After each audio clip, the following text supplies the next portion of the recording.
할렐루야. 오늘 이부 예배 참석하신 여러분 모두에게 하나님의 크신 은총이 가득하시기를 주님의 이름으로 간절히 축원합니다. 한번 전후자에 계신 분들과 인사 나누겠습니다. 사랑합니다. 축복합니다. 사랑합니다. 축복합니다.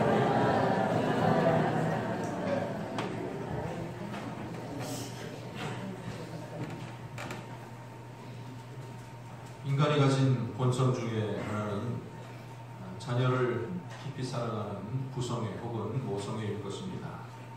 또 반대로 자녀는 부모를 사랑하고 또 교도하는 마음, 윤리책에 기록되어서가 아니라 그 또한 인간에게 주어진 본성이라고 생각되어집니다. 그것은 인류의 첫사랑으로부터 또 문화와 환경이 다른 세계 각 나라의 사람들이 이르기까지 공통적인 그런 본성이라고 말할 수가 있을 것입니다. 우리나라 대한민국도 사실 교회 관에서는 둘째가라고 하면 서러울 정도로 참 효심이 밝은 그런 나라라고 볼 수가 있을 것입니다. 여러 문학작품이라든지 도구 또 효자에 관한 그런 글들을 살펴보면 참 지극정성이라는 것을 보게 됩니다. 꼭 그런 글에는 아프신 분이 꼭 등장을 하죠. 그러면서 아프신 분이 입맛이 좋아서 그런지 한겨울에 산딸기를 찾고 또 홍시를 찾고 뭐 이렇게 하십니다. 보통 대부분은.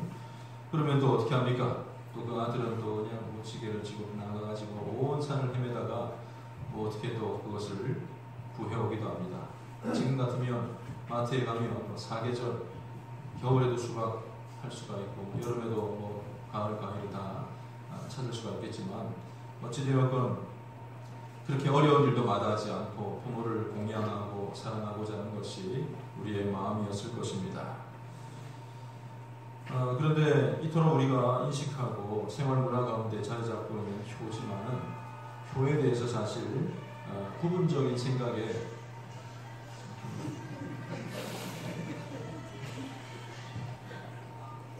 너무 기분이 좋아지는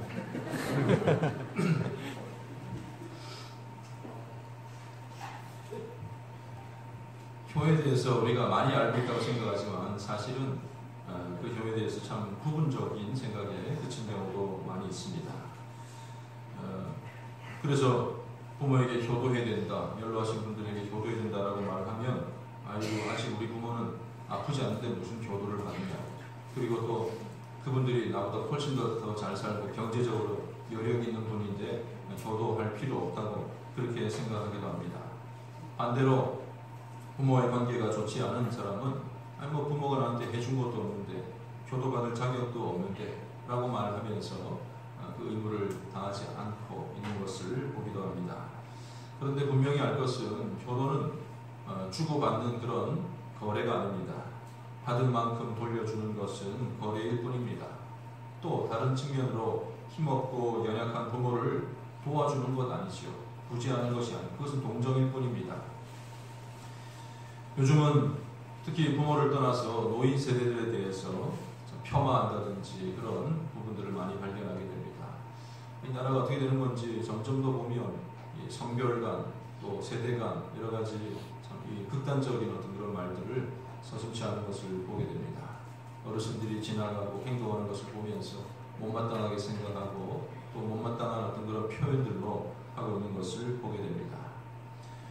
그런데 그 노인들의 수가 많든지 적든지 그들이 훌륭하든지 그렇지 못하든지 간에 혹은 이 나라의 국가 경제를 위해서 생산활동에 참여하든지 하지 않든지 간에 성경이 말하고 있는 교훈은 그들에게 순종하고 또 그들을 공경하고 사랑하라는 것이 하나님의 뜻인 줄로 믿으시기를 바랍니다.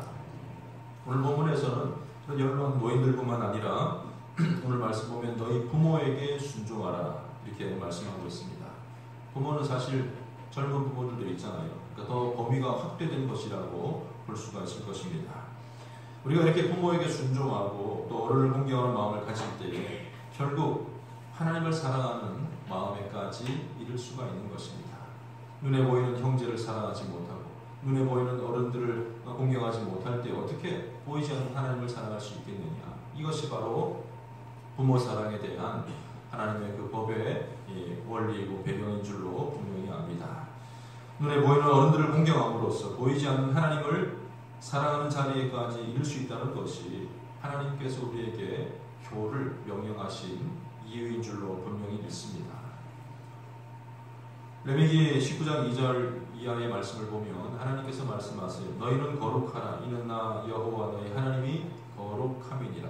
하나님은 거룩하신 분이십니다. 그리고 그 거룩함을 보여줄 수 있는 구체적인 실천 사항들을 연이어 말하고 있는데 그 첫 번째로 너희 각 사람은 부모를 경외하라 라는 말씀이 제일 먼저 등장합니다. 그리고 그 뒤를 따라서 안식일을 잘 지키라, 또 우상을 만들지 말라, 화목제물을 지키라 라는 그런 내용들이 나오게 됩니다. 얼마나 중요한 일이기에 이렇게 부모 공경이 가장 먼저 나오는 것일까 라는 것을 생각해 보지 않을 수가 없습니다. 그만큼 부모를 공경하고 부모에게 효도하는 것이 우리가 하나님을 닮아갈 수 있는, 또 우리가 성도가 갖추어야 될 거룩한 모습이라는 사실에 우리는 관심을 가져야 될 줄로 분명히 믿습니다. 효에 대한 바른 생각을 가지기 위해서는 인류의 첫사람 아담에게로부터 우리가 시작됐다고 볼 수가 있습니다. 아담의 아버지는 누굽니까? 육신의 아버지가 없잖아요. 하나님께서 친히 그를 창조하셨기 때문에 하나님이 그의 아버지입니다. 인간 혈육을 통하지 않고 직접 창조함을 받은 사람이었던 것입니다. 아담의 아버지 하나님은 인간의 도움이나 손길이 필요한 분이 아닙니다. 하나님은 늙거나 병드는 분이 아닙니다. 오히려 사람들에게 필요한 모든 것을 다 창조해 주시고 베풀어 주시는 능력의 아버지이십니다. 그런데 하나님께서 조건부로 주시지 않았어요. 내가 너에게 모든 것을, 세상 만물을 주었으니 이것 때문이라도 나에게 최선을 다하라고 말씀하지 않았습니다. 하나님께서는 그 모든 것을 제공하여 주셨지만 사람들의 자발적인 순종, 진실한 마음에서 우러나오는 그런 존경을 원하셨던 것입니다. 영원토록 사람들과 인격적인 교제를 나누고 그들과 대화하고 그들이 또 잘 살아가는 모습을 보기를 원하셨던 것입니다. 그렇게 하는 것이 사람이 행할 수 있는, 하나님 앞에 행할 수 있는 참된 효도라는 말씀입니다. 그런데 그 관계를, 그 귀한 관계를 끊어버린 쪽은 사람이었습니다. 세상 모든 것을 다 누리면서 하나님이 그 사랑을 증명해 보일 수 있는 이것 하나만 잘 지켜다오라고 말씀하신 선악과를 범하였던 것입니다. 우리가 혹시라도 착각하지 말 것은 선악과가 에덴 동산에서 가장 아름답거나 혹은 가장 맛있는 과일이 아니라는 것입니다. 적어도 저는 그렇게 생각합니다. 가장 귀한 것이어서, 가장 맛있는 것이어서 하나님만 홀로 드시려고 너희들은 먹지도 말고 만지지도 말라라고 말씀하신 것이 아니라는 거지요. 그곳에는 아름다운 생명나무가 있고 온갖 실과들을 맺는 각종 과실나무를 많이 존재하고 있었는데 그것과 비교해서 선악과는 어쩌면 맛도 모양도 보잘것없는 나무였을지도 모르겠습니다. 그러나 죄가 그 마음속에 들어왔을 때 마귀의 유혹을 받고 보니 그동안 보이지 않던 나무가 눈에 크게 확대되어서 들어오게 되었던 것입니다. 미처 몰랐는데 보암직도 하고 먹음직도 하게 보였던 것입니다. 선악과를 따먹게 된 것은 그저 시장에 돌아다니다가 과일 하나 맛본 것 정도의 사소한 수준의 범죄가 아니었습니다. 이것은 하나님께 정면으로 불효한 것이고 하나님의 약속을 무시한 것이고 그 관계를 끊어버리는 가장 처절하고도 가장 아픈 죄였다는 것을 우리가 잘 알아야 합니다. 자발적인 의사로 하나님을 공경해야 될 사람들이 그 자발적인 의사로 하나님을 대적하고 죄 짓는 자리로 들어가고 말게 된 것입니다. 아버지 하나님께 최초이자 최고의 불효를 저질렀던 것이죠. 비록 하나님을 대적하고 에덴 동산에서는 쫓겨났지만 우리의 본성 가운데는 그래도 여전히 부모에게 순종하는 마음이 남아 있습니다. 이것이 하나님 주신 말씀 그 마음이라는 것을 잘 모르면서 효라는 것이 인간 본성 가운데 심기워져 있는 것이죠. 그래서 예수를 믿는 사람이든지 믿지 않는 사람이든지 선진국에 살든지 후진국에 살든지 동서양을 막론하고 부모를 향한 나름의 효심을 가지고 있는 것입니다. 하나님께서는 약속 있는 첫 계명으로서 거룩한 백성으로서의 훈련을 하고 있는 이스라엘 백성들에게 이 10계명의 시내산의 언약 10계명으로 말씀을 해 주십니다. 1계명부터 4계명까지는 소위 말해서 사람이 하나님에 대한 태도를 말한 것이라면 5계명부터 10계명까지는 사람이 사람들과의 관계 속에서 지켜야 될 그런 거룩함에 대한 법도가 아니겠습니까? 그 중에 제일 앞선 것이 뭡니까? 제5계명이 뭡니까? 내 부모를 공경하라. 내 부모를 공경하라. 뭐 순서가 뭐 중요하지 않아. 순서도 중요하죠. 그리하면 내 하나님 여호와가 내게 준 땅에서 너에게 내 생명이 길리라라고 약속을 해 주셨습니다. 그런데 우리가 존경하고 공경해야 될 그 부모에 대해서는 그 어떤 조건도 내걸지 않았습니다. 재력 있는 부모를 순종하라, 건강이 좋은 부모에게 공경하라, 그렇게 말씀하지 않았다는 거죠. 부모는 언제나 공경해야 될 대상입니다. 그렇게 함으로써 결국 하나님을 기억하고 하나님을 사랑할 것을 하나님께서는 요구하셨던 것입니다. 하나님께서는 이 계명을 얼마나 중요하게 생각하셨던지 지키는 사람들에게 보통 사람들이 가장 원하고 있는, 가장 좋아하는 이 장수의 복을 내놓으셨습니다. 직접적이고 피부에 와닿는 그런 복을 하나님께서 선물로 주시겠다는 것 아니겠습니까? 뭐 이런 복이면 어떻겠습니까? 내 부모에게 효도하라. 그러면 하늘에서 내 상이 크리라. 뭐 산상수훈을 통해 주님께 주셔서 말씀처럼 저 천국에 상급이 있고 저 천국에 이 상이 있다는 것으로 보답하셔도 말씀을 하셔도 우리는 충분히 해야 될 일 아니겠습니까? 그런데 부모에게 효도하는 사람은 잘 되고 땅에서 장수할 눈에 보이잖아. 이런 귀한 약속을 걸고 하나님께서 이 일을 행하라고 말씀하셨습니다. 사랑하는 성도 여러분, 이 땅에 오래 살고 싶습니까?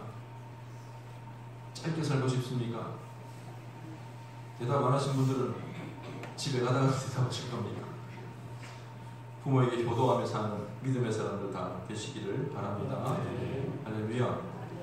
물론 둘 다 장점이 있어요. 빨리 천국 가서 하나님의 기쁨의 자리에 우리가 이룰 수도 있는 것이고, 또 오래 살면서 하나님께서 맡겨주신 사명도 잘 감당하면 되는 것 아니겠습니까? 믿는 사람들은 사나 죽으나 다 하나님께 영광을 돌릴 수가 있는 것입니다. 그런데 나 혼자 뭐 오래 살아보려고 이를 악물고 내가 오래 살려고 내가 효도하는 거지, 그렇게 분한 마음으로 가지는 마시기를 바랍니다. 오래 살기 위해서가 아니라 그만큼 중요한 일이니 하나님의 말씀에 순종하며 살아가시기를 바랍니다. 어릴 때는 부모가 무엇이든지 옳고 완벽해 보이지만 그들도 연약하고 부족한 부분은 얼마든지 가지고 있습니다. 여러분들이 지금 어느 시점에 와 있는지 모르겠지만 그 과정을 여러분들의 부모들도 다 거쳐가셨다는 거죠. 나에게 어린 시절이 있었으면 내 부모님에게도 그런 시절이 있었습니다. 청소년기, 사춘기 시절 고민하는 때가 있었으면 그분들에게도 있었다는 것입니다. 알 수 없는 미래로 인해서 고민하는 때가 있었고 생생한 청춘의 때를 보내기도 하셨습니다. 우리와 시차를 달리할 뿐이지 우리처럼 연약한 분이셨다는 것을, 어쩌면 지금의 내가 더 부모보다 훌륭한 사람일 수도 있습니다. 그럼에도 불구하고 하나님의 말씀은 주 안에서 부모에게 순종하라. 하나님께 대한 우리의 믿음이 진정한 것이라면 부모와의 관계 속에서도 그것이 입증되어야 된다는 그런 말씀입니다. 내 부모님이 때로는 무식할 수도 있고 고집을 부리실 때도 있고 말이 잘 안 통할 때도 있고 자기 자신만의 경험을 주장하여서 답답하게 여겨질 수도 있겠지만 부모를 공경하는 것은 하나님의 뜻이라는 말씀입니다. 여러분, 우리 예수님께서도 그렇게 행하셨습니다. 예수님이 어떤 분이에요? 30세가 되어서 비로소 내가 메시아구나 그런 분이 아니잖아요. 어려서부터 자신의 사명과 역할을 알고 계셨던 분입니다. 그래서 12살 무렵에 예루살렘 성전에 올라갔을 때에는 그 랍비들과 하나님 나라에 대해서, 율법에 대해서 토론을 할 만큼 대단한 분이셨습니다. 그런데 자신의 이 집 나사렛으로 내려와서는 무슨 일을 행하셨느냐? 그 육신의 부모를 순종하여 받드셨다. 누가복음 2장 51절에 그렇게 기록하고 있습니다. 하나님의 아들 메시아이신데 그의 사역을 임하기 전에는 부모에게 순종하고 받들었다는 사실, 생명의 탄생과 그 생명을 사랑하는 하나님과도 같은 사역을 부모가 행하고 있는 것입니다. 그러기에 비록 부모가 부족하고 연약해 보여도, 못 배우고 무식해 보인다 할지라도 공경하고 사랑해야 되는 것이 자녀의 도리인 줄로 분명히 믿습니다. 오늘 읽은 본문 말씀에는 짧지만 분명한 하나님의 뜻을 담고 있는 말씀이 있는데, 자녀들이 부모를 향한 두 가지 태도를 가질 것을 우리에게 요구하고 있습니다. 그 첫 번째는 1절 말씀에 있듯이 자녀들아 주 안에서 너희 부모에게 순종하라. 이 말씀입니다. 사실 우리는 일평생 살아오면서 부모와의 추억을 생각을 해보면 부모님은 항상 명령하는 자, 자녀는 그 명령을 듣고 따라야 되는 그런 구조를 가지고 있습니다. 지금도 아이들 키우다 보면 계속 명령적인 것 같아요. 제일 먼저 눈 뜨자마자 하는 말이 뭡니까? 눈 뜨기 전에 하는 말이죠. 빨리 일어나라. 그리고 제일 밤늦게는 뭐라고 말합니까? 또 명령하는데 빨리 자라. 그리고 빨리 일어나라, 빨리 자라. 그 사이에는 얼마나 수많은 명령들이 있는지 몰라요. 밥 빨리 먹어라, 옷 빨리 입어라, 빨리 나와서 가라, 학교 갔다 와서 공부해라, 그만 핸드폰 봐라. 얼마나 많은 그런 명령들이 그 속에 채워져 있지 않습니까? 그런데 자녀는 그 명령에 순종할 것인가 불순종할 것인가의 선택을 하게 됩니다. 근데 대부분은 부모의 말에 따르는 것이, 순종하는 것이 좋은 결과를 가져오게 됩니다. 그러나 한 가지 예외가 있는데 부모에게 순종하라는 말이 모든 상황, 모든 형편에 순종해야 되는 그런 절대적인 명령은 아닙니다. 아까 전제가 있잖아요. 주 안에서 순종하라라는 말이 있듯이 만약에 그런 부모는 없겠지만 그 만약에 부모가 자녀에게 비성경적이고 비도덕적이고 비윤리적인 일을 하라고 명령하였다면 엄마가 시켰으니까 가서 누구를 찔러야지 이렇게 할 수가 없는 거잖아요. 하나님의 법이 그 부모의 뜻을 무효화시킬 수 있다는 것을 우리가 잘 알아야 합니다. 골리앗을 때려눕힌 다윗의 인기가 점점 높아져 갑니다. 그게 우연한 일이 아니라는 것은 블레셋이 올라올 때마다 다윗이 그 블레셋을 물리치고 지혜롭게 행동을 하게 됩니다. 그때마다 다윗의 인기가 얼마나 높아졌는지 모릅니다. 사울은 여호와께서 다윗과 함께 하심을 보았노라라고 말을 하고 있는데 하나님이 함께하는 자구나라는 것을 생각했지만 반대로는 그 마음속에 얼마나 큰 시기와 질투가 불타오르는 것을 느끼게 됩니다. 그래서 사울은 다윗을 죽이기로 작정하고 그의 아들 요나단에게 시켜서 다윗을 죽이라라는 그런 명령을 하게 됩니다. 요나단은 아버지의 고민을 봤어요. 다윗은 승승장구하고 있고 아버지는 날마다 쇠약해져 가고 있고 그 일로 고민을 하고 있고 야, 참 내가 이게 옳은 일은 아니지만 아버지 그냥 돕는 그런 의미로 한번 눈 딱 감고 다윗 그냥 죽여버릴까? 이런 생각을 할 수도 있지 않겠습니까? 그러나 요나단은 끝내 하나님의 법을 어기지 않습니다. 무고한 사람을 해하는 일에 참여하지 않습니다. 비록 그것이 아버지의 명령이었을지라도 또 다윗이 하나님의 명령을 따라서 왕이 된다면 자신의 입지가 어떻게 될지도 모르는 상황 아니겠어요? 그럼에도 불구하고 맹목적으로 순종하지는 않았다는 것입니다. 이 일로 요나단은 아버지의 너무나도 치욕적인 말을 듣게 됩니다. 어머니를 욕합니다. 이 폐역무도한 계집의 소생아, 더러운 자는 여인의 이 자식아, 그리고 오히려 창을 들어서 아버지가 아들을 죽이려는 그런 상황까지 마주하게 되었던 것입니다. 부모에게 순종하되 주 안에서 하나님의 뜻 안에서 순종해야 될 줄로 믿으시기를 바랍니다. 물론 또 이것을 너무 지나치게 생각해가지고 부모님이 집에서 막 그냥 아파 죽겠다고 그러고 나는 지금 교회 갈 시간이라고 헌신할 시간이라고 그러면서 냉정하게 뿌리치고 나오라는 이 말은 아닙니다. 잘 섬기고 봉사하고 안내를 해야 되는 거죠. 하나님의 뜻에 배치되는 부모님의 잘못된 요구 앞에서는 눈물과 기도로서 호소해야 될 것입니다.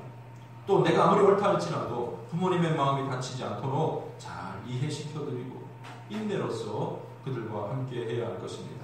그리고 무엇보다도 믿지 않는 부모님이라면 그 부모님이 하나님을 영접할 수 있도록 힘을 다하고 날마다 기도해야 할 것입니다.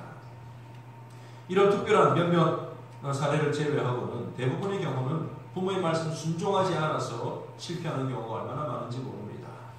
엘리 제사장의 두 아들 홈니와 비나스는 태생적으로 신앙생활을 잘 감당할 수 있는 그런 가문에 자라났습니다. 이스라엘의 제사장 집안이었으니까 얼마나 하나님을 잘 알 수 있을 만한 그런 환경 아니겠습니까? 그런데 그들의 특징을 보면 하나님을 멸시하고 하나님께 드리는 제사를 멸시하던 자들이었다. 교회에서 왔다 갔다 하고는 있지만 뭐 이런 가운을 입고 왔다 갔다 하고 있지만 믿음도 없고 신앙도 없는 그런 사람이었다는 것이죠. 하나님께 정당한 절차를 따라서 제물을 드리고 그 가운데서 제사장의 분깃을 취해야 될 것인데 야 그런 거 다 소용없다. 살아있는 거 그냥 가져온 대로 나한테 바쳐라 라고 하면서 하나님을 무시하고 또 회막에서 수종드는 여인들과 동침하게 되는 그런 음란함을 범하게 됩니다. 아무도 건드리고 아무도 터치하는 사람들이 없습니다. 오직 아버지만 그들을 권고할 뿐입니다. 내 아들들아 그렇게 하지 말라. 내게 들리는 소문이 좋지 아니하니라. 사실 아버지치고는 너무나도 힘없는 권고이지만은 정말로 그 말씀에 그 말에 순종만 했더라면 한날 한시에 두 형제와 또 아버지가 죽임을 당하는 일은 벌어지지 않았을 것입니다. 이방인들이나 행하는 것이라고 말씀하십니다. 또한 말세에 일어날 징조라고 말씀하고 계십니다. 하나님의 뜻에 위배되지 않고 우리를 위해 주시는 명령을 잘 받들고 순종하며 살아가는 저와 여러분 모두가 다 되시기를 바랍니다. 도무지 이해되지 않는 그런 명령까지도 순종했던 사람이 있었습니다. 바로 아브라함의 아들 이삭이었습니다. 양을 잡아서 제사를 드리던 아버지의 모습을 종종 봐왔던 이삭이었습니다. 하루는 아버지가 집을 떠나서 먼 곳 모리아 땅까지 가자, 제사를 드리러 거기까지 가자라고 말을 합니다. 집에 살 때 편했는데 그 모든 도구들을 연장을 가지고 나귀에 싣고 길을 떠나게 됩니다. 몇몇 종들을 데려갔지만 그 산 아래에 종들을 남겨두고 부자간에 둘만 그 위를 올라가게 됩니다. 여러분 이 사건을 잘 알고 계시겠지만 산 위에서 일어난 일은 결코 아브라함 혼자만 할 수 있는 게 아닙니다. 이삭의 동의가 없었으면 결코 이루어질 수 없는 부분입니다. 이삭이 무슨 유초동부 아이도 아니고 다 장성한 청년이잖아요. 아버지가 결박하려고 그러면 뭐냐고 아버지 왜 이러시냐. 또 저기 번제단에 올라가려면 도망이라도 갈 수 있는 상황이었지만 아버지의 뜻을 듣고 거기에 대한 확고한 신앙을 보고 이삭은 거기에 다 순종하게 됩니다. 자신을 못 볼 수 있도록 순종하고 제단 나무에 올라가는 일까지 다 순종하였던 이삭이었습니다. 아버지의 말씀에 순종하였고 더 나아가서 하나님 아버지 앞에 순종했던 이삭은 부모에게 순종한 일 이 한 가지만으로 하나님 아버지의 놀라운 복의 약속을 받게 됩니다. 아브라함도 파란만장하잖아요. 본토 친척 아비 집을 떠나서 어디를 가고 애국으로 가고 왔다 갔다 하는 과정들이 있어. 야곱도 참 한 20년 이상을 또 객지에서 지내고 하나님을 만나는 여러 가지 많은 과정들이 있었지만 이삭은 이거 하나밖에 없어요. 이거 하나밖에 없지만 부모에게 순종했던 이 하나밖에 없었지만 내 자손이 하늘의 별과 같이 번성할 것이며 모든 땅을 내 자손에게 줄 것이며 내 자손으로 말미암아 천하 만민이 복을 받게 될 것이다. 아브라함에게 주었던 또 야곱에게 주었던 동일한 그 약속의 복을 허락받게 되는 것입니다. 부모에게 순종하는 것이 옳다라고 말씀하셨습니다. 하나님이 세우신 권위와 질서 아래 온전히 순종하며 살아가는 성도님들 다 되시기를 주님의 이름으로 간절히 축원합니다. 두 번째는 내 아버지와 어머니를 공경하라. 2절 말씀에 나와 있습니다. 비슷한 의미 같지만 앞에 말한 순종보다 공경이라는 것은 조금 더 큰 의미라고 볼 수가 있습니다. 그럼 공경과 순종이 있을 때 여러분들 공경하는 마음 없이 순종하는 것 가능할까요? 불가능할까요? 너무 빨리 말해서 잊어버리셨나요? 순종을 하고 있어요. 근데 마음속으로 공경하는 마음이 없어요. 이런 일이 있을 수 있을까요? 없을까요? 있죠. 아이고 순종해. 아버지 재산 때문에 내가 순종, 유산이라도 때문에 순종을 해야 되겠다. 그런 마음 하나도 공경하는 마음은 없으면서 할 수 있지 않습니까? 이번에 한 친구도 아버지가 죽고 나니까 이 자녀들 간에 또 다툼 때문에 일이 진행이 되지 않고 있는데 잘 보여야 내가 뭔가를 받지 않겠느냐. 평소에 이런 마음들 있지 않았겠습니까? 주먹을 불끈 쥐고 일을 악물고는 시켰으니까 하기는 한다. 그렇게 투덜거리면서 순종할 수 있지 않겠습니까? 그러나 공경이라는 것은 순종을 넘어섭니다. 공경은 어떤 사람에게 존경과 존중을 보이고 그 사람을 존엄하게 대하는 것입니다. 부모와 자식 간의 의견 충돌이 일어날 수 있겠지만 자녀들은 부모를 항상 공경하며 살아가야 할 것입니다. 여러분 10계명의 제5계명을 주실 때에 그 대상은 유치부나 유초등부 어린이들이 아니에요. 야, 잘 말씀 들어라. 집에 와서 엄마 말씀 잘 듣고 시킨 대로 잘해. 이렇게 말씀하셨던 게 아니에요. 들으라 이스라엘, 모든 이스라엘 백성들, 장성한 사람들, 그 사람들이 장성했다면 그 부모는 연로하고 힘이 없는 분들 아니겠습니까? 생활의 주도권이나 경제적으로 부모에게 도움을 줄 만한 위치에 있는 자녀라 할지라도 부모를 공경해야 하는 것입니다. 부모가 병들고 연약하고 곤경에 처해 있을지라도 여전히 공경하며 살아가라는 명령입니다. 사랑하는 성도 여러분, 여러분들을 사랑해 주시고 아껴주신 부모님을 공경하시기를 바랍니다.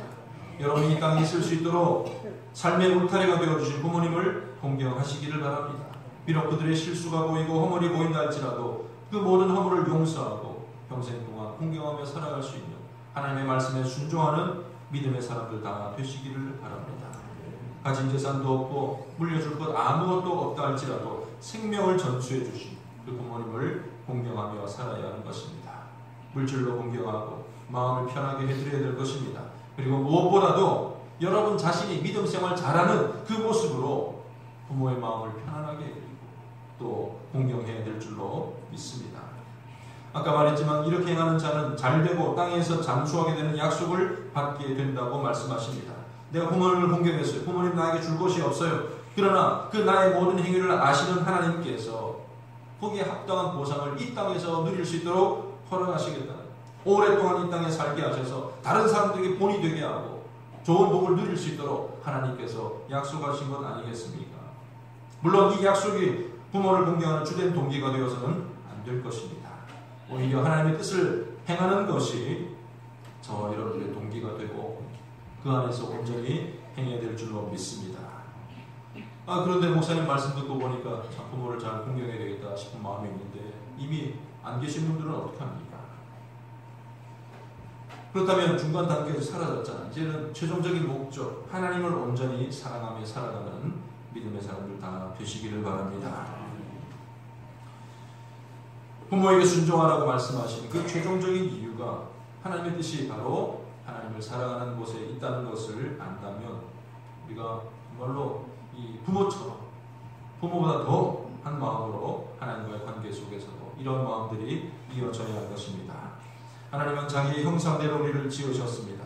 하나님을 공경해야 될 우리가 죄악 가운데 빠졌을 때에 때로는 근심하시고 사람 지으셨음을 한탄하기도 하셨지만 십자가의 은혜를 허락하여 주셨습니다. 자기 아들 독생자 예수 그리스도를 보내어주시고 예수를 믿는 자에게 여전히 우리에게 자녀된 권세를 허락해 주셨습니다. 우리를 한없이 사랑하여 주시고 복을 허락하여 주시며 우리를 인도해 주시는 분이 바로 하나님 아버지신 줄로 분명히 믿습니다.